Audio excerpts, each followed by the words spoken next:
Welcome to Garden DC, the podcast about everything gardening in the Washington, D.C. and Mid-Atlantic region. I'm your host, Kathy Jentz. I'm the editor of Washington Gardener magazine, and we're aimed at gardening enthusiasts, people who grow everything from edibles to ornamentals, natives to exotics. If it grows in our area, that's what we talk about.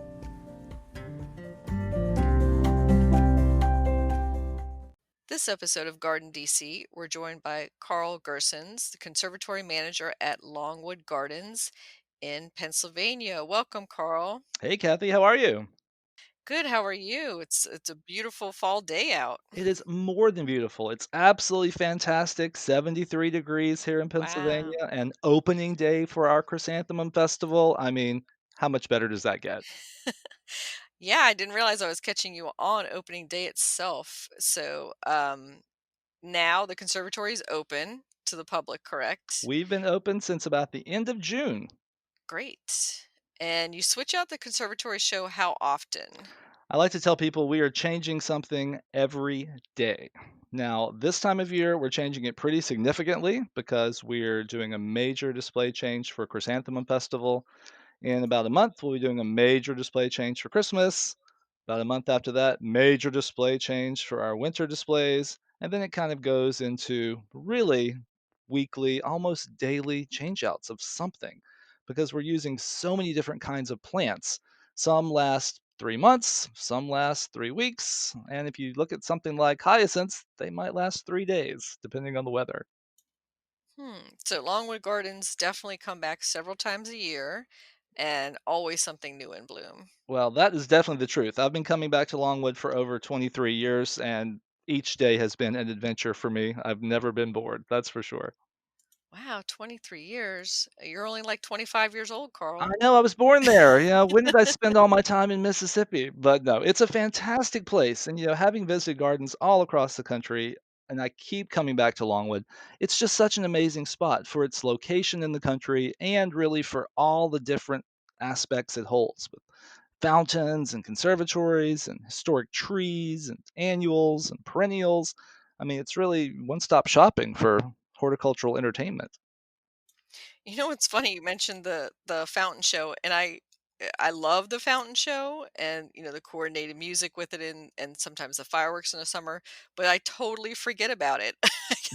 I guess I have the opposite of plant blindness. All I think about is the annual borders, the meadow, the walks in the wooded areas, and then of course the conservatory.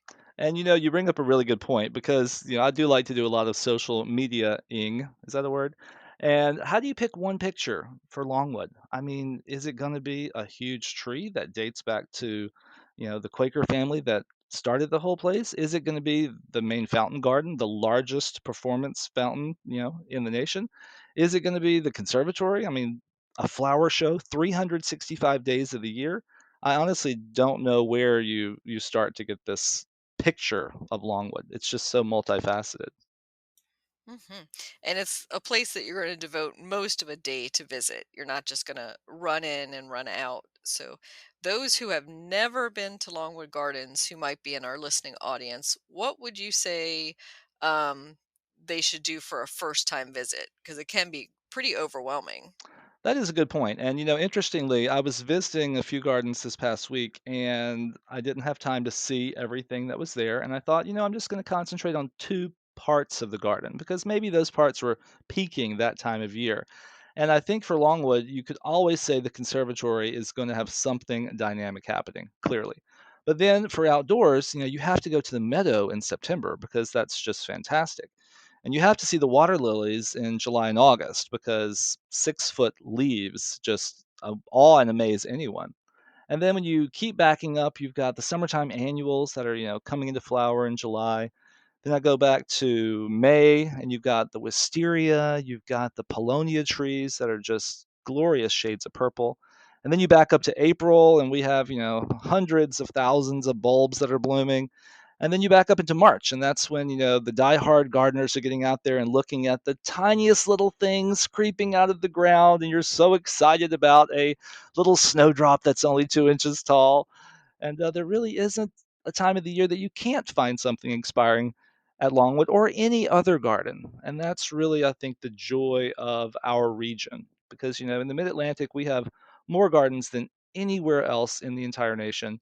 And within just a 2 hours drive, you have countless gardens of all different sizes that really focus and showcase on a number of different things. So I could not be more thrilled to be in this region.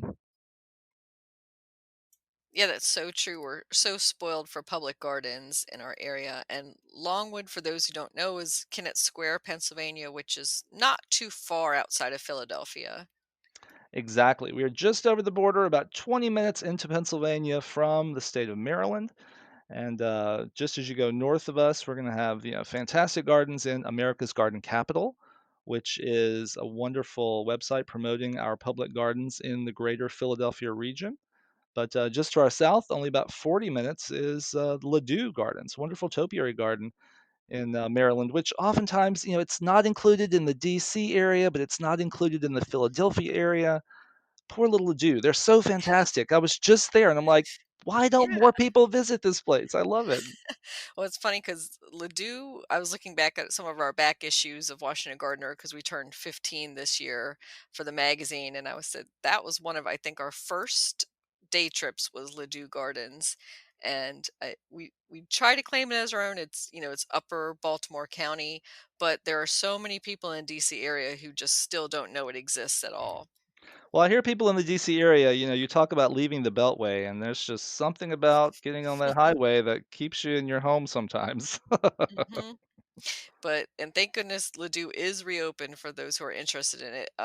They had been shut for most of the COVID shutdown, but now they're taking reservations, and they are one of those gardens similar to Chanticleer up in Wayne, Pennsylvania, that is open seasonally. So it's basically March to November, but sometimes, earlier, sometimes later. So definitely check before you go and make that trip versus Longwood, which you are open every day of the year, even Christmas. Is that the case? Absolutely. So there are a couple days of the year that the conservatory is closed when we're installing our Christmas display and when we're taking the Christmas display out. But otherwise, we are going to be open 365 days of the year, the gardens, unless there is a snow emergency that has the roads shut down in the state. You really, again, you'll find inspiration any day of the year. And as far as we didn't finish how long does it take to visit Longwood? Easily 4, 5 hours if you're going to walk the property from end to end. But that shouldn't make anyone fearful for visiting because you could easily spend an hour in the conservatory if you're driving by. You shouldn't miss an opportunity just because you don't have half a day. Because just seeing a small bit of Longwood is better than missing an entire season. That's for sure. hmm And you have places to rest and a cafe, and can make easily make a day of it, and then take some breaks. So it's not it's not burdensome. We'll just call it that. Exactly, and from now until November 15th, when our Chrysanthemum Festival is running, we are closed on Tuesdays, so that is something to keep in mind, but, once the Christmas display opens, it is 7 days a week, we're back to almost complete normalcy, and, we'll be welcoming people into the gardens as a whole, and, it's just a fantastic time of year. Who knew? The dead of winter, a fantastic time of year to be in the garden. Yeah, and are you doing the full Christmas lights and a show with the fountains for the holidays as well? So we will be having our open air theater with fountain displays throughout the season. Our main fountain garden will not be operating during the Christmas season. We are only going to be operating at 50% capacity. So as for the past several years, Longwood has been operating with time ticketing. So it is especially important this year that you make your reservation to visit Longwood early because I anticipate we are going to have more sold out days than ever before. Certainly, you'll have more of an opportunity earlier in the week, earlier in the season. But if you really want to bring your family around the holidays, you should definitely make those reservations as quickly as those slots are made available on our website. Because with only 50% capacity, again, it's going to be a wonderful visit for everyone because you'll have plenty of Mhm. room to space out, but we won't be able to allow as many people in there. Yeah, that's really good advice. I think a lot of the Christmas and holiday lights show are scaling back or not taking place this year, so that'll be even more pressure on Longwood Gardens. We love pressure. We operate under it every day of the year. In fact, I thrive on it. And if there's not a challenge to work through, I'm like, what? What is this? It's too easy. But we're very fortunate that even with our Chrysanthemum Festival, we have new things for this year that we've never done before. And I thought how fortunate we are in the COVID year to be able to not only present the beauty and inspiration that we're known for, but to still add new things to the mix. So it just gives me chills thinking that I get to participate in an organization, a group of people that is just always moving forward. It's so wonderful. That must be so rewarding. And want to ask about the current conservatory shows, so the mums that just opened. Is there anything new that you would say, don't miss this for your Instagram photo op? I think the best photo op. Now, clearly, our thousand bloom chrysanthemum is the showstopper. We have one plant with 1,350 flowers on it. This single plant, 12 feet tall, 13 feet wide. Yes, it's one single plant. I mean, that's just amazing. But we've kind of been doing that for about 8 or so years. But this year, brand new, we've never done it before, we're creating chrysanthemum meadows.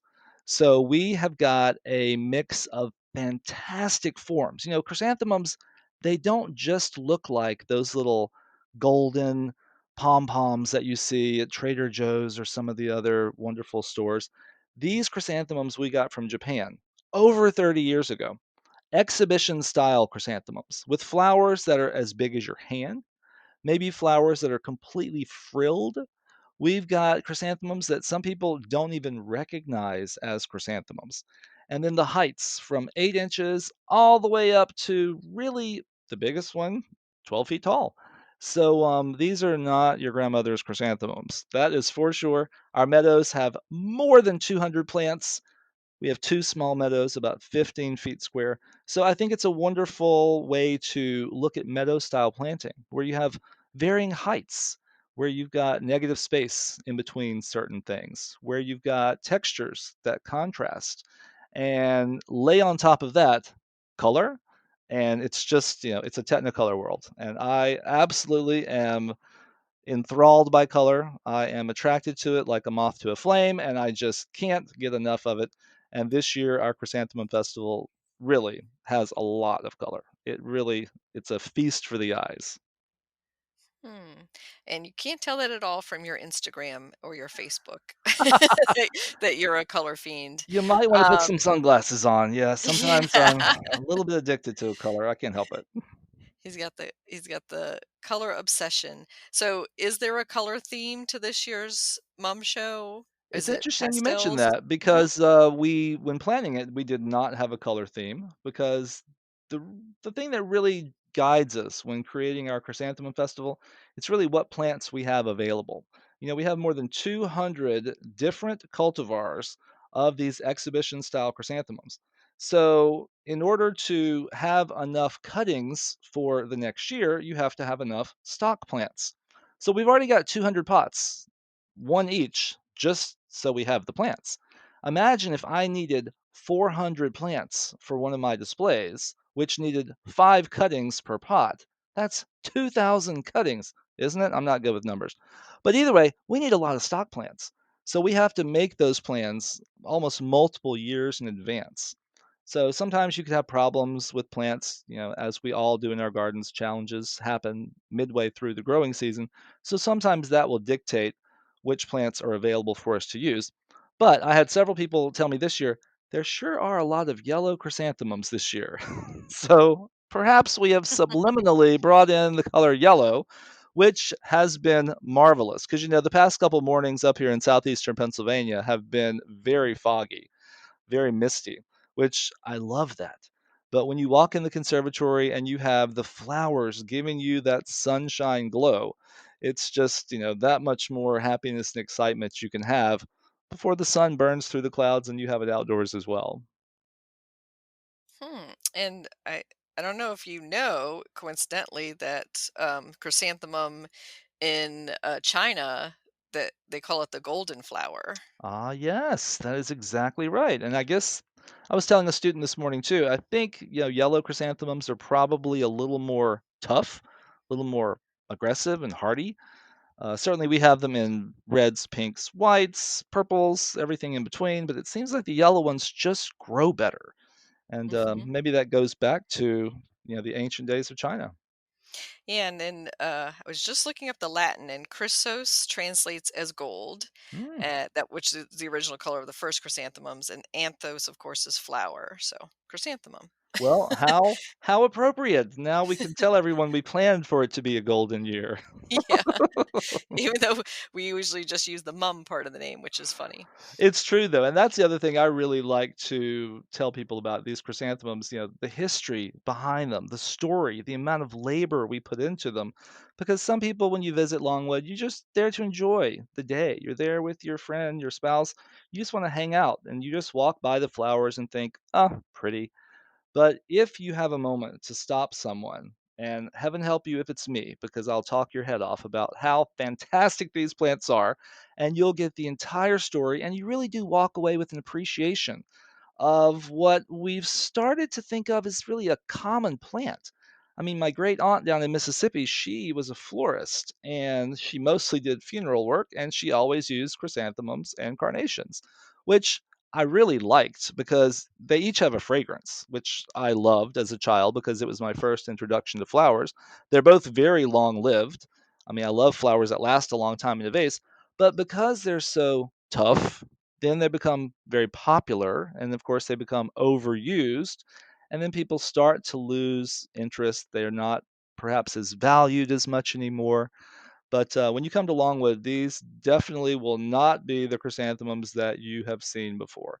They are enough to fill your Instagram pages for days to come. Mhm.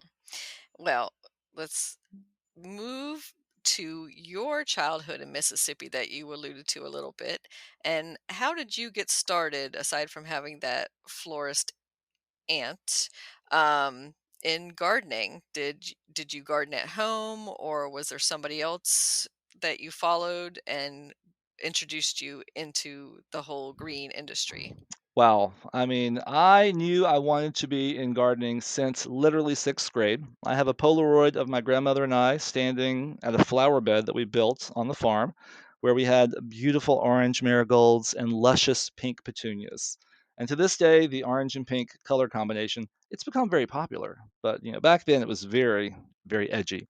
But I grew up on a cotton farm in Mississippi, and it took about 20 minutes to get off the farm. So it was quite large, and my grandparents were pretty much the only ones there. My grandmother immigrated from Europe in 1950, didn't speak English very well, so she had a practical appreciation for vegetable gardening, especially, but even propagation. She taught me how to take cuttings and how to propagate little kalanchoes in the windowsill and probably had about 25 to 50 houseplants easily in elementary school because in sixth grade, I got my first greenhouse. And it was just a little igloo looking thing, about 6 feet tall, 10 feet across, looked like a plastic tent. But I could put a little heater in there and I put my overflow houseplants in. And then I think one of my other aunts who lived in Chicago came down for a visit and she saw this little, greenhouse igloo filled with plants, and she thought, "I think this kid has a thing for flowers and plants." Little did she know that thing was going to turn into an all-out obsession. I got a real greenhouse, a fiberglass greenhouse made of actual wood when I was in ninth grade. Another one in 11th grade. I joined them together in 12th grade. I built a third propagation house my first year of college and was growing countless cuttings and seeds. I mean, the 2-acre garden I grew up on in Mississippi was just filled with colorful annuals. And we're talking things that love the heat. Catharanthus, celosia, hibiscus, cannas, cotton. All these things I'm growing from either seeds or tiny little propagules. Uh, Really from beginning to end. I saw the plant get started. I put it in the garden. I nurtured it from beginning till end. I dug up things, I overwintered them, and I was doing all of this before I even knew that there were careers in horticulture. And fortunately, I was sent to a horticulture summer seminar at Mississippi State University where they just expose you to what you could do in horticulture. Maybe you want to go into turf grass management. Maybe you like viticulture and you want to make wines. Maybe you want to be a florist. Maybe you'd like to work in fruits and vegetables. In the science end of things, maybe you want to go into lab work and work in a tissue culture lab. And all these things we had 4-hour lessons, I guess, morning and afternoon. You stayed for like a 4-day long weekend. You got to feel what a college campus was like. They were really just trying to hook you into going to school there. And they did a good job because I got hooked. And I went to Mississippi State University without looking at any other colleges because I had no clue anybody else even did horticulture. So, aside from my grandmother, I'd never met any professionals in horticulture. I had never been to a public garden by that point, and then I bebop off to college. And of course, every weekend I'm going home, taking care of my greenhouses. My poor mother, she was babysitting the plants while I was in college. And in college, you meet other people. You join the horticulture club, and in the horticulture club, they said, "We're taking a field trip up to, or rather, to Hawaii. We're taking the entire horticulture club to Hawaii. You should join the horticulture club so that you too could go on one of these fantastic trips." And I thought, wow, that does sound pretty dramatic, pretty exciting. So I joined the horticulture club and I'm potting my plants. I'm attending every meeting. I'm being as participatory as I possibly can. And they're like, yes, you get to go on our trip this coming year. Are you ready? I'm like, yes, I'm so excited. I've never been on a plane before. I've never seen, the Pacific Ocean. They're like, oh no, we went to Hawaii last year. This year we're going to Nashville. And I'm like, you're kidding me, right? I mean, talk about my plant just froze. I mean, I was as wilted as a little seedling in the sunshine. But either way, went to Nashville, we competed, met tons of other people, and that's really when my eyes were open that this horticulture thing is a lot bigger than what I knew in Mississippi. There were people I met from Oregon. I'd only heard of Oregon. I had no idea that there were places with cool summers. We went out to visit some of these folks for a national meeting, and I took my bathing suit because I thought we were going to go to the Pacific Ocean in August. Yeah, it was 52 degrees on the Pacific beaches. Had no concept. I'm like, what is this thing called a fuchsia? Never seen this in Mississippi. Those things are dead by March because it's already 90 degrees. So I knew all my little tropical plants from Mississippi, but I had no concept about a cool summer. And then as I, continued my career, I had no concept of what a dry summer was. When you look at Mediterranean climates, and I had no idea what poor rocky soil was because I grew up in some of the richest farmland in this nation. And of course I thought everyone was like me, we all have the same gardening background. We all have the same climate and the same soil. And oh my gosh, it has been a fantastic ride meeting so many different people from literally all over the world. And I just have a thirst, I have a hunger for just getting that knowledge, that information, hearing their stories because it's just so fascinating. We all can grow the same plants, but my challenges are totally different than yours. And whenever I visit people from other states or countries, I'm like, what's your biggest invasive pest? Because oftentimes it's going to be something I probably planted in my own garden. And who knew that horticulture could have taken me literally around the world to 30 countries and 3,000 gardens and countless inspirational people along the way. And, hey, I'm only halfway through this career I have. So I'm looking forward to the next half. Hmm. Yeah, really great to follow your travels online. And it's so true that, that's why I run a regional garden magazine. All gardening is local. So it's kind of a frustration in this internet age that, a reader or somebody will look up some gardening advice about one plant and it'll say it's a super aggressive spreader. And for us, it barely lives, or the exact opposite. We have obviously some aggressively spreading plants for other people would be cherished in their garden. And that is so true. And I know whenever I post things on social media, because I'm really looking for beauty first and foremost. And because I am traveling so widespread, you'll see something like Ampelopsis, the porcelain berry, which is the most beautiful bluish berry I've ever seen. And I love the variegated foliage, and it's such a beautiful way that it clambers through other things. But when you bring it to the Mid-Atlantic region, oh my goodness, it is more than a thug. It is absolutely horrendous. So sometimes it's hard to even appreciate those beautiful things because you know what they're going to do in your garden. And I only speak from experience because I mistakenly planted that 20 years ago. So I think I've just about weeded them all out of my garden now. Mhm, and the birds have planted them for me. So Oh, I hope I'm they didn't still come from my garden. no, still battling them. I think they came from the railroad tracks Oh, goodness. up up the street. So speaking of your travels, this year of COVID, I would imagine obviously that's slowed down a bit, but are you doing, say, weekend trips or road trips? It's interesting you say that because I started Instagram a couple years ago because I needed a quick way to remember what I did last weekend. Because it's not because I'm going out and partying with the plants too much. I really am. I'm seeing a lot of places. I'm meeting a lot of people, and I don't remember what I did 3 weeks ago. So I look through Instagram, and it's literally a snapshot of the day, and I can quickly scroll through. And I was doing that for this year because I thought, you're right, this is a COVID year. I've not been able to fly overseas like I normally would have. And, certainly garden tours have been canceled, whether they be in the Southeast or the Pacific Northwest or the garden conservancy tours in our regions. So I was like, I wonder what my count is. And interestingly, I really haven't slowed down this year. It has been more challenging to find gardens that are open, and I would say it's almost been more pleasurable because there's nobody on the road when you're road tripping. Granted, traffic is starting to build now.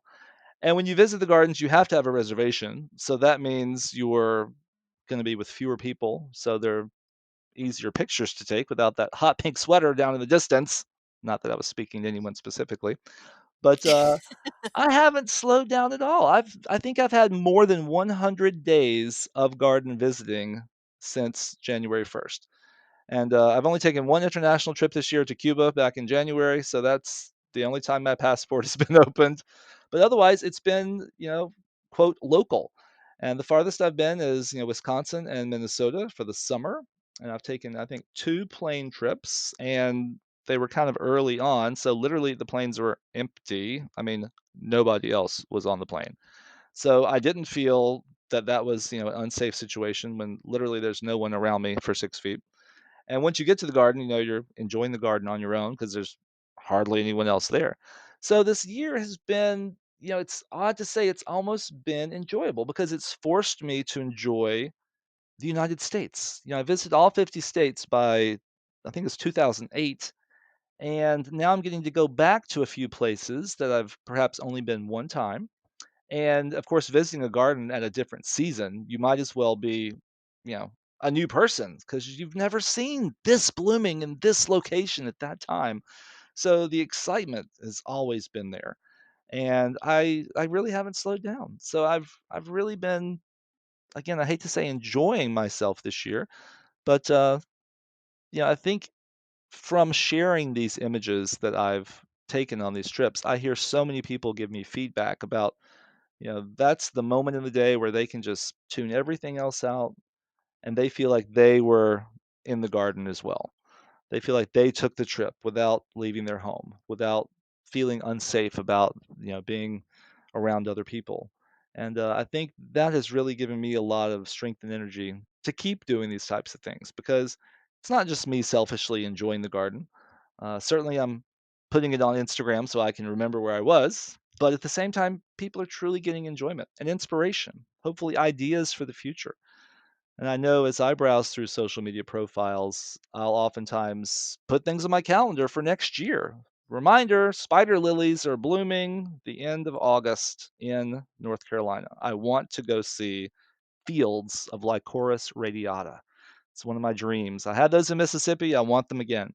And then perhaps there are other plants, when the colchicums bloom at Chanticleer, when the tulips bloom at Sherwood Gardens in Baltimore. Obviously, when the cherries are blooming in DC. I mean, there are just moments around our region that you don't want to miss. And sometimes they're so short that for me, I have to put it on my calendar to make sure I don't plan something that would make me miss it. Mm. And you mentioned obviously how gardens change over seasons and there's different things to see. And we wanted to talk about in this episode fabulous foliage first. So I want to ask in a garden, when you first arrive, when you first do like your first scan over, um, are you attracted to the flowers first or to the foliage combinations?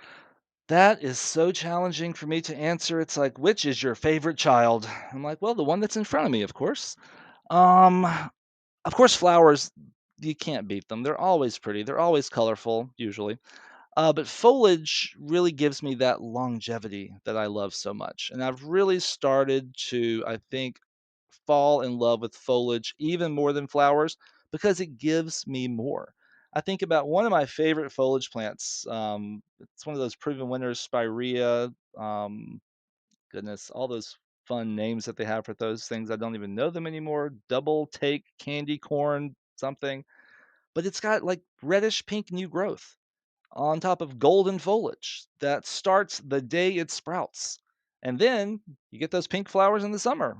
You shear it back a little bit, you get some more new growth. I mean, from a distance, it looks like it's blooming. It was at least 10 years ago. I'm visiting one of the arboretums in Ohio, and this was like June. I call it June gloom because, all the flowers are done. There's no trees blooming. There's generally not a lot of shrubs blooming. I found that to be untrue because there's things blooming all the time, but there's nothing flashy. It's not like, cherry trees blooming in June. So I'm walking through this arboretum, and I swear from 300 yards away, I'm like, what is that? There is a shrub in full bloom. I took off over there, and it was nothing more than a forsythia with gold foliage. But there was so much foliage on that forsythia. And I love forsythia, don't get me wrong. I mean, it's so early blooming, that cheery color. I could park me a beach chair right in front of that shrub and enjoy that till the last flower fell off. But then imagine foliage coming on, the exact same exciting shade of yellow. And then it lasts literally for the entire next season. And then if you're lucky and have a great fall, you'll have some purple fall color on those things. I mean, that's literal amazement from the moment it sprouts until the last leaf falls off. You tell me a flowering plant that gives you that much pleasure. Aside from marigolds, marigolds are pretty amazing, and I don't have any prejudice against the common marigold because I love that color. I literally just feast on it. And I see these poor gardeners who aren't happy with things like that. And it really pains me because I'm like, this is such a simple pleasure to have these flowers that bloom forever or to have these foliages that last the entire season. So I guess if I had to pick one, I would totally pick foliage. I mean, hands down, because I want to have the enjoyment from springtime into fall.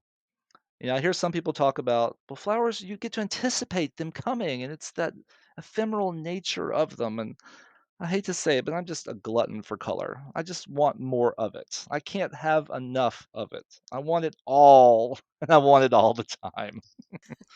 I feel like some Disney villain.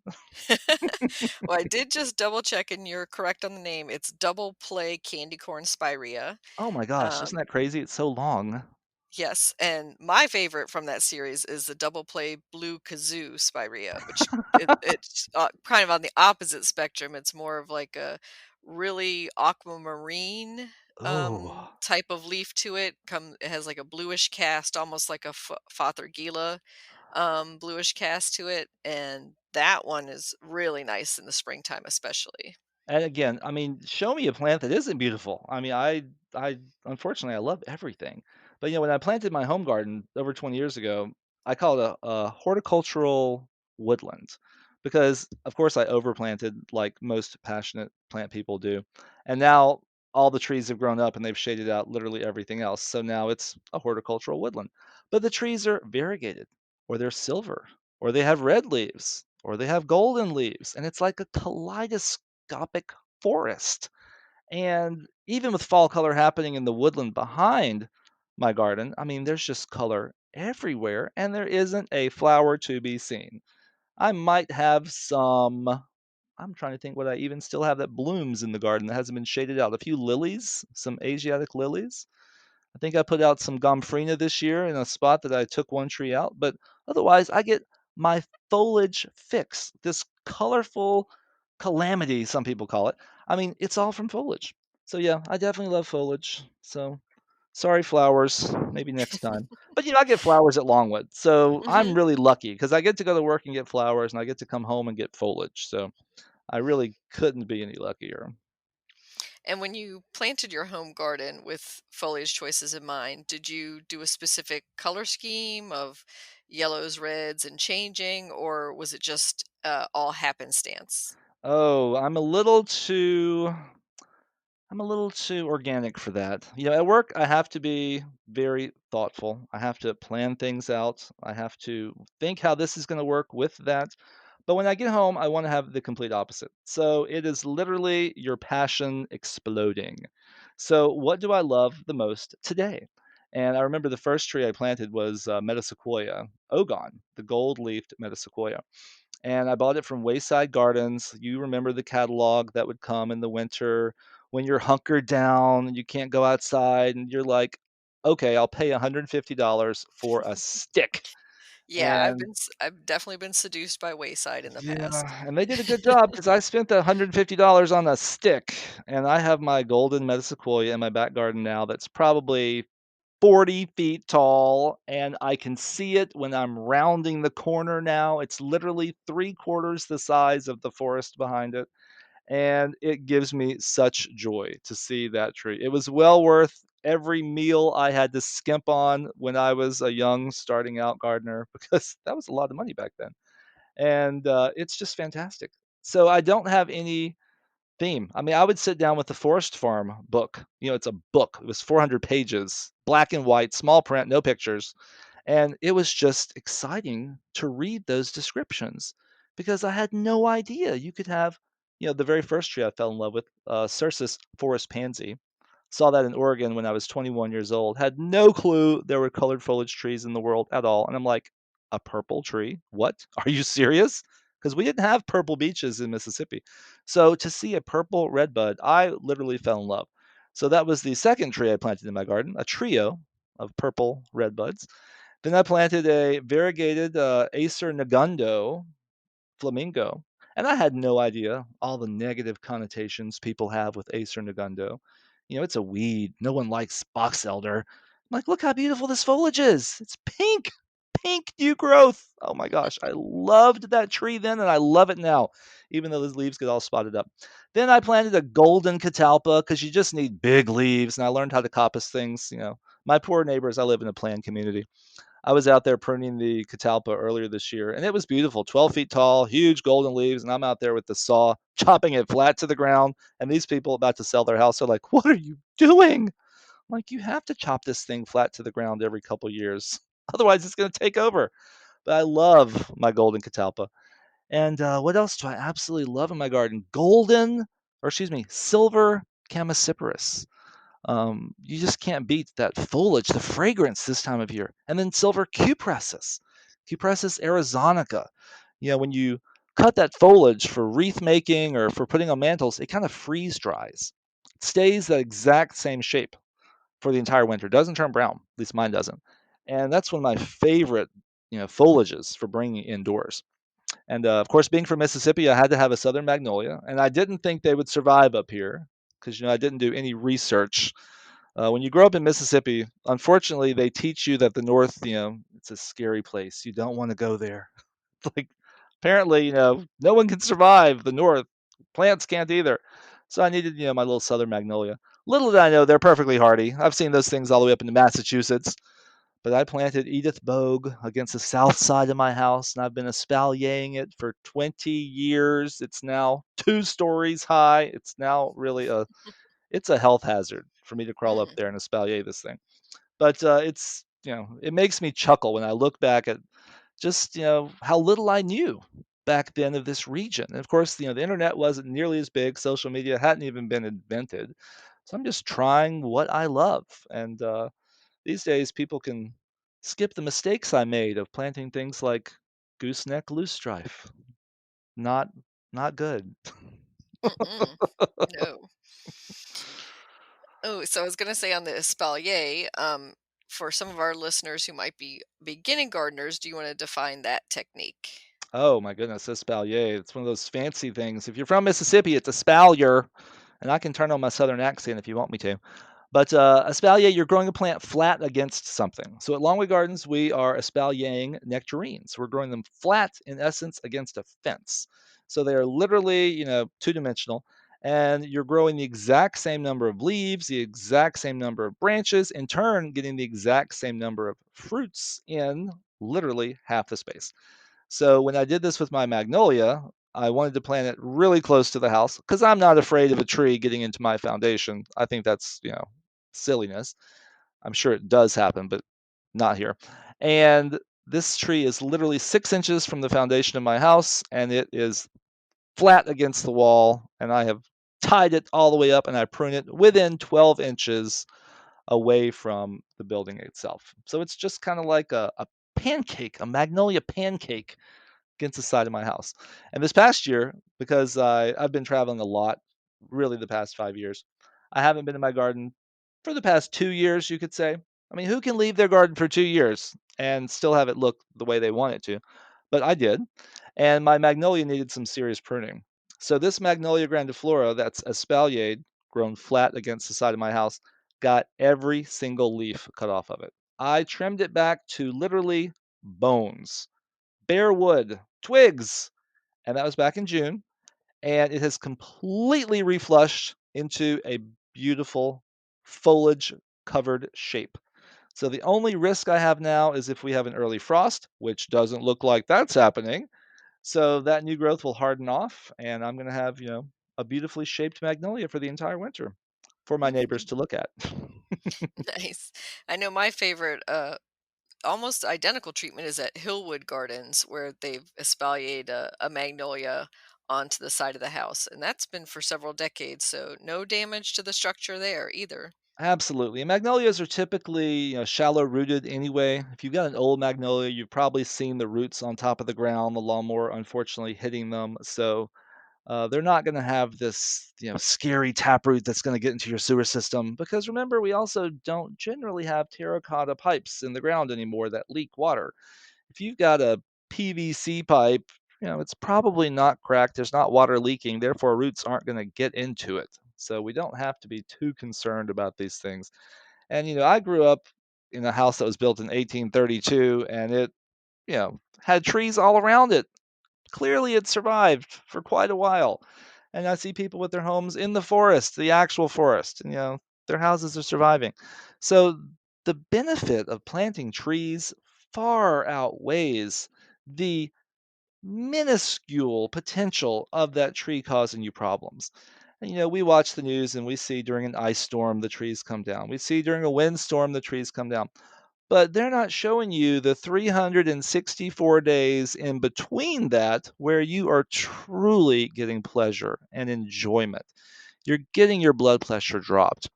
You're getting shade from the hot summer sun. You're getting fall color. You're getting birds flying by and the wind fluttering through them. I mean, how many people have a hammock where they just lay up and look at the trees? And I think, you know, people who live in cities that don't have trees, that's where our problems are occurring. If you live in, you know, a garden, if you live in a wooded area, if you've got plants around you, you're calm. There are very few people that are, you know, going crazy in a garden. And people, I visit gardens all over. My mother's like, you be careful now." I'm thinking I'm going to a garden. You never see people going postal in the garden. I mean, come on. Mm-mm. So really, trees are amazing, and this time of year, especially with the fall color, here in the Mid Atlantic, all the way to the Northeast, we are so lucky. I have Googled where else in the world can I get fall color like this, and there's nowhere else.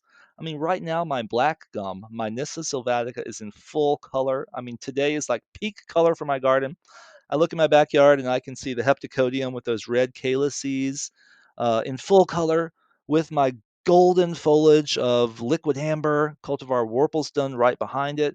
And it's just a moment that I am so excited to see every year. So maybe it's like, when the tulips bloom, people are excited waiting for that moment.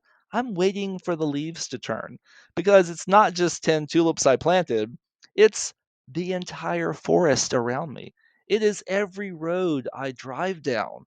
That one sugar maple that just colors up so perfectly. That red maple. This year, the crepe myrtles literally have red foliage on them. I have to go take a picture of them. I've never seen so much red in crepe myrtles. Mhm. So it's just so exciting when that foliage happens in our region that I just want to duplicate it throughout the rest of the year. So that's why I plant colored foliage everywhere I go. I mean, and it's not only trees. We now have, thank you, proven winners. We've got shrubs, and now, thank you, Walter's Gardens. We've got perennials, and thank you, Landcraft Environments. We've got annuals that give us foliage color, and it's a little overkill. But I grew up in Mississippi, and I went to the Baptist church, and we had the Baptist and the Methodist, get together. And whenever you get those two together, the food it's insane. You've got so much food, it doesn't make any sense, and you just overdose on food, which is so enjoyable. So I like to do that in the garden too. I like to overdose on color. Look at this red and that yellow and that orange and this purple, and they're all together. It's like piling your plate up at the Baptist and Methodist social. Yeah, and I would think that it would look like a really interwoven tapestry, like a quilt of, all those different textures and colors and fabrics woven together in your garden. It's absolutely dreamy. I had a chance to go to Morocco a couple years ago, and Morocco is so colorful, and not necessarily from the plants, because it's kind of Mediterranean semi-desert, but the colors. The people are so colorful, and they love color. The houses are different colors. Their clothing is different colors. The spices are different colors, and it was just so wonderful for me, being someone who's passionate about color, that you could see color in something other than plants. Because, I surround myself with plants in my work, in my home, and in my vacations usually. And now I'm finding a different outlet for color. And you're right, it's the fabrics. And for people who are much more balanced than I am, that already know about things like fabrics, you're already appreciating the beauty of fabrics and how those colors and textures weave together. And I've just been doing it with plants all my life. So I'm very excited to start exploring more of the color palette. Of course, I have to also admit, inside my home, every room is painted a different color. So, red, blue, yellow, orange, purple. Yeah, my house. It doesn't look like a Crayola crayon box because you can't see them Yeah. all together. But I literally just love surrounding myself with color. So, why wouldn't I do it in the garden as well? hmm So you've touched on some favorite trees and a few shrubs. How about some grasses and perennials that you love just for their foliage? Oh my gosh, where do we even start? Let's start with the most fantastic name, Lampro spectabilis. Now, you might recognize that as the old-fashioned bleeding heart, and you probably learned it as Dicentra, but to the plant nerds out there, the names have changed. So our American plants are now Dicentra, and the Asian relatives are Lampro. So that old-fashioned bleeding heart, and I saw this years ago in Vancouver, Canada, thing was 3 feet tall, bright golden foliage with those little pink hearts hanging off of it. And literally, that was just a moment where I just thought I was going to flip. I mean, so much color in the early spring garden because those things bloom so early in the season. So I think Lamprocapno is probably one of my favorites. Then I go to Convallaria, and I was at the Coastal Maine Botanic Garden, and there's a Convallaria, lily of the valley, called Fernwood's Golden Slipper, and it's a solid gold leaf convallaria. So you've probably got a field of lily of the valley in your garden if you're lucky. My patch is so tiny it's ridiculous. But when I was at the Coastal Maine Botanic Garden, they had a mix of the gold-leafed lily of the valley and intertwining through it the variegated convallaria. So you've got these striped leaves going in amongst the golden leaves. And then, of course, the fragrance and those cute little flowers. I mean, it was just a moment that I was kind of excited there, let me tell you. But beyond that, I am loving the new hibiscus that are coming out. Again, I mentioned Walter's Gardens. They are wizards out there in Michigan creating these fantastic plants for us. I mean, it's like a mail order spouse. You just punch in what you want and poof, it arrives in an Amazon box. And they've got these hibiscus now. They're kind of short, like midnight something is the name. I'm not a very good advocate for selling plants, obviously. But these huge red flowers are 10 inches across on dark purple foliage. So even before the flowers pop, you've got a purple accent in your garden. And I have to admit, yeah, I teach some classes at Longwood. I'm teaching the herbaceous annuals and perennials. So I'm trying to teach the students that perennial borders, they're important. We need them. Everyone probably has access to a perennial border. But in the springtime, when the things first start sprouting, if all of your herbaceous perennials are green, it kind of looks like you got some weeds out there. So you have to start recognizing what they look like when they start growing because they're not going to bloom some for a few months. So if you have red foliaged digitalis, if you think about Penstemon digitalis, Husker red, sprouts red in the garden, then at least you've got a contrast. How about Eucomus, the pineapple lily, something like Oakhurst or sparkling burgundy? Again, that red new growth when it comes out. You mix in a few annuals like Gomphrena. Is it Cosmic Flare, Solar Flare has that gold foliage with the hot pink little ball on top of it. Those can mix with your other perennials that are generally green. Maybe there isn't a colored foliage counterpart.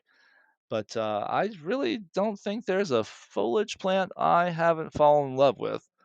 And so many times too, I've run out of room in my own garden, so I still love buying plants. And I'll buy plants and give to my volunteers at Longwood. I'm like, hey, you've got a big garden. How about you plant this, and I'll come visit it and see how well it's growing because I just want to see it growing somewhere. But I just get so excited seeing these things, just absolutely thriving. They're fantastic. And what do you think of some of the new tall sedums, like neon and some of the ones that have really dark foliage? It's interesting, and I was talking to Hans Hansen. He's one of the plant breeders at Walter's Gardens in Michigan.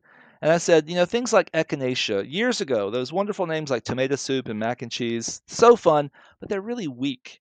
And it really burned a lot of gardeners because, we were excited for something new. We all bought them and none of them survived. I mean, does anyone have any mac and cheese left in their garden? So the same is true with some of these sedums, or now they're calling them hylotulifiums, I guess. And I said the first ones that came out with the dark foliage, I went nuts over. Frosty Morn, the first variegated one, I had that in my garden, and they're absolutely dreadful. And these days, they have come up with much better solutions for us. So even Chris Hansen, he's out in Michigan as well, breeding tons of those little chick charm echeverias, and he's breeding the sun sparkler sedums, which actually are short versus tall, but the foliage color is fantastic, and they're great garden plants. And I really want to encourage people to drop your prejudices about plants. Oh, you can't grow that purple leaf sedum. Yes, you can. We now have better cultivars. We can't judge these plants on the first year they were introduced. And I always look back at, I put my favorite plants at the front door. I keep rotating my favorite plants to the front door. And what was my favorite plant 5 years ago? It's changed. Now there's something new. And it's really hard in the garden because, maybe you had a plant from 15 years ago, but now there's truly a better version out there. And of course, it's always a case of buyer beware. You have to be very cognizant of how well is this going to do in my garden. Just because they say it does well, maybe they're trying to grow it in Portland. That's not the same as Washington, D.C. They don't even know what summer heat is. So you do have to check more local sources to see how well they do in your garden. But I am a strong proponent of looking at the new plants, asking around, checking social media. Just because a nursery sells it, if it's a reputable garden center, they've hopefully done the research for you. But you want to ask around.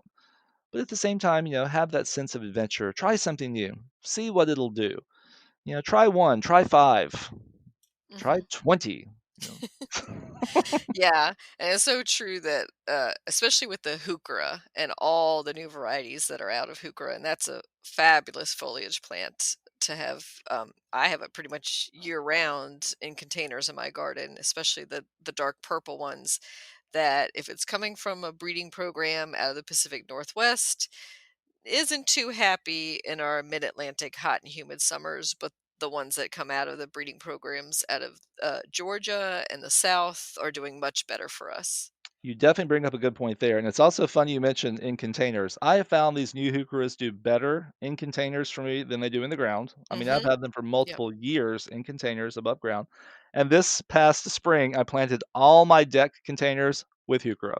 Literally, I have red, purple, silver, green, big leaf, small leaf, fantastic foliages on your deck. Just because I knew I was going to be traveling a lot this year.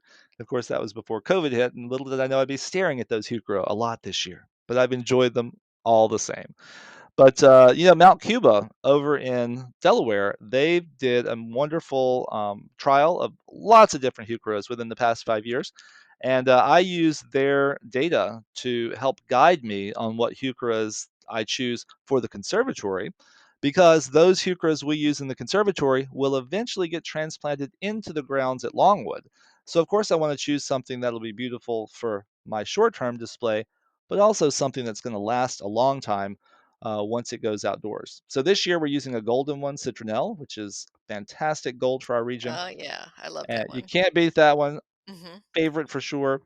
Caramel, always a fantastic orange one. And Mhm. Spellbound, one of my favorite purple ones. But they're releasing so many new ones. I mean, it's almost a full time job to keep track of the new ones and see which one's going to be better. So if you're not sure, if you want to make sure you get the best one, always check those trial gardens first. And that way you can avoid any disappointment. Mhm. And in our last few minutes together, I want to ask when the foliage drops off all those trees, beautiful trees in your garden, and it's the deep of winter, what interest do you look for in the garden? Is it bark? Is it seeds? Where's the color in your garden at that point? Oh, unfortunately, you've asked the wrong person there because that's when I'm looking on Google Flights and I'm heading off to some other place. But this year I won't be able to do that. So you're right. What am I going to do this winter? Well, fortunately, I have 2 acres of conservatories at Longwood Gardens, and that is where I get my winter fix. I have to admit, I've never even seen a snowdrop until probably 2 years ago because I'm like, I don't go outside until like March. So I did have a speaking engagement in Seattle in February, and the snowdrops were gorgeous. So I can see why people love them. But in my garden, what is the joy of winter? It's going to be the colored barks of red twig dogwoods. Longwood did a trial 10 years ago, and red twig dogwoods, they're not just red anymore. They're orange, they're yellow, they're Hmm. salmon, they're black, and you can mix those together. And oftentimes I like to plant them in the back 40 because I harvest the stems and then I shove them in my containers at my front door thicker than they would ever be able to grow. So you have a lot of concentrated color. And hey, if you water those containers through the winter, they'll actually sprout in the springtime. And then you've got more that you can plant around your garden unless, of course, they're patented, because I would never suggest propagating a patented plant. But these foliage plants of, the colored twig dogwoods, that's my favorite. I absolutely love those things. There's a lot more in the garden that you can appreciate, but for me, I just need that quick fix. Throw some winterberry hollies in there, put in some colored foliage thuya, osmanthus. Okay, that's a lot more than just dogwoods. But either way, there's tons of stuff to keep you satisfied for the winter. I used to create winter containers on my deck every year. And you get great sales on plants in November. The nurseries are trying to dump them for the most part. Buy them for half price. Put them on your deck for the winter. Cydopodes is a fantastic container plant for the winter. I never knew it would survive all winter above ground, but it no problem at all in our region. Then you plant it out in the springtime, or you give it away to someone. It's a fantastic gift. Can you imagine giving them an umbrella pine? They're just giddy, and you got to enjoy it for the winter. You have no room for it because you already have 5 that you had the previous 5 years. But, yeah, I use my containers to rotate displays, really. Winter, spring, summer, and fall. So I definitely love the winter season just because of the foliage. Thuyas and junipers and twig dogwoods, Ilex Hmm. verticillata. I'm almost excited for winter now. Thanks, Kathy. Yeah, and it's a great point about the winterberry holly, our native holly, and there's one named for Longwood, correct? I do believe. Well, I know we have a Ilex opaca. There's a golden Hmm. berried Ilex opaca. I didn't know we had a winterberry for us. Maybe we do. Lord, we've got so much going on at Longwood. I can't keep track of it all. But not just red berries. There's yellow berries. There's salmon berries, and not all the berries last all winter. And that's another thing to keep in mind too. Not that I'm going to talk about native plants, but the big berried winterberry hollies, those are hard for our native birds to eat. They don't fit in their mouth. So they're great in the garden because they last so long. But if you think that you're helping the wildlife out, you might want to just keep in mind some of the older cultivars with smaller berries are generally better for our local birds. Very true, and I think it's not till way late in the winter, maybe even early spring, that they start to ferment enough, that the wildlife could even, consider eating them. Oh, interesting point. I didn't know that those berries would ferment. Maybe I should try that in one of my little cocktail glasses later in the season. Yeah, I don't know for the flavor for us humans, but the robins definitely wait till it's way to the end. How interesting. Well, I'll be appreciating my robins this year as I'm not jet setting off to some warm country. So true. So any last thoughts on foliage versus flowers or favorites that we didn't mention yet? I literally could go on all my foliage favorites. I have a Flickr page where I've kind of tagged all of my favorite foliage trees, and I had them tagged by reds, golds, silvers, variegated, fastigiate, and even weeping. And I'm more than happy to send those Flickr links to anyone. You, of course, can find me on most of these social media outlets just by typing my name in there. And of course, Facebook, Instagram, and Flickr. Those are my three social media favorites. And I just love sharing inspiration. And I also love getting inspiration and tips from other people. So if there's anything that someone is interested in, my experience with, reach out to me. I'm more than happy to share that with you. And let's follow each other on social media and share the joy of gardening in the Mid Atlantic.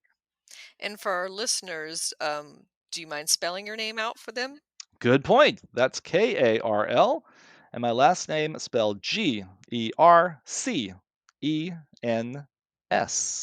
And even And easier is just Googling Carl with a K at Longwood Gardens, and my name will pop up. yep, and we'll definitely put a link up in the episode for directly think to your Instagram would probably be the best one. Do you think? Oh my gosh, if you want short and sweet, that's what Instagram is for. Hmm. Facebook gets a little deep with all those plants, learning about them each and every day. But so much fun to take a deep dive into all of that. Well, thank you so much, Carl, for sharing your foliage favorites with us. And I am actually looking forward again to getting into fall to winter transition time and seeing what's out there with new eyes. I think it's something we could all use right now is a little freshness, a little open space. So we've all got the outdoors to enjoy. Now's the time to do it for fall foliage. Get outside, get some fresh air. It's good for the soul. Thank you, Carl. Thanks for having me.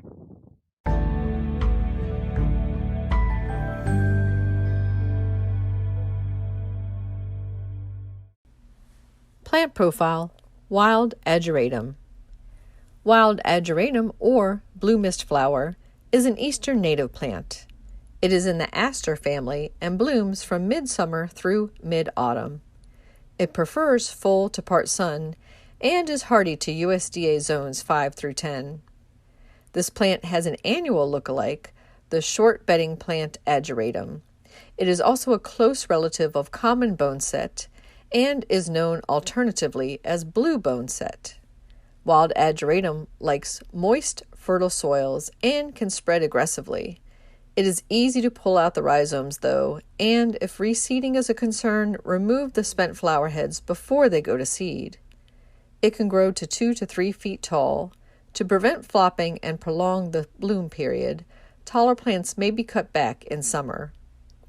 Pollinators are fond of it, and deer seldom trouble it. Wild ageratum is hard to find at the garden center, but you can try native plant sales or ask for a springtime division from a gardening friend. Wild ageratum, you can grow that.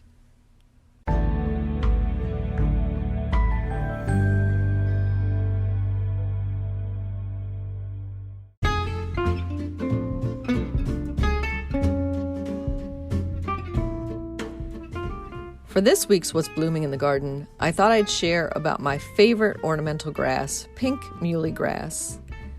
Muley grass is a tough native ornamental grass that is topped in late summer and fall with fluffy plumes of cotton candy pink. It's airy and beautiful. You can't resist brushing your hands through it as you walk by. It grows to about 3 feet high and wide. Pink muley makes a great border or edge plant. It combines well with the pink flowering forms of echinacea, sedum, and other ornamental grasses as well. Pink muley is disease and pest resistant. The only maintenance needed is to prune it back to about a foot tall in late winter or very early spring. There's also a white version called White Cloud that is equally as stunning and traffic stopping. I have mine planted on my front corner of my driveway because it likes really well drained soils. So place it on a slope or amend the clay soil if that's your issue. This grass can tolerate drought conditions, high heat, humidity, and nutrient poor soils. The one thing it does need is full sun, meaning 6 to 8 hours, but it can tolerate part sun. You just won't get as many or as colorful as those pink, beautiful plumes.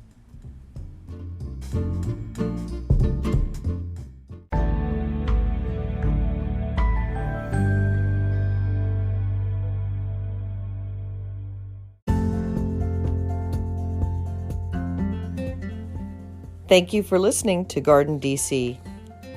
You can become a listener supporter by going to anchor.fm/Kathy-Gents/support. For as little as 99 cents a month, you can become a listener supporter and we'll give you a shout out in a future episode. Another way to support Garden DC is to go to WashingtonGardener.com and subscribe to Washington Gardener magazine.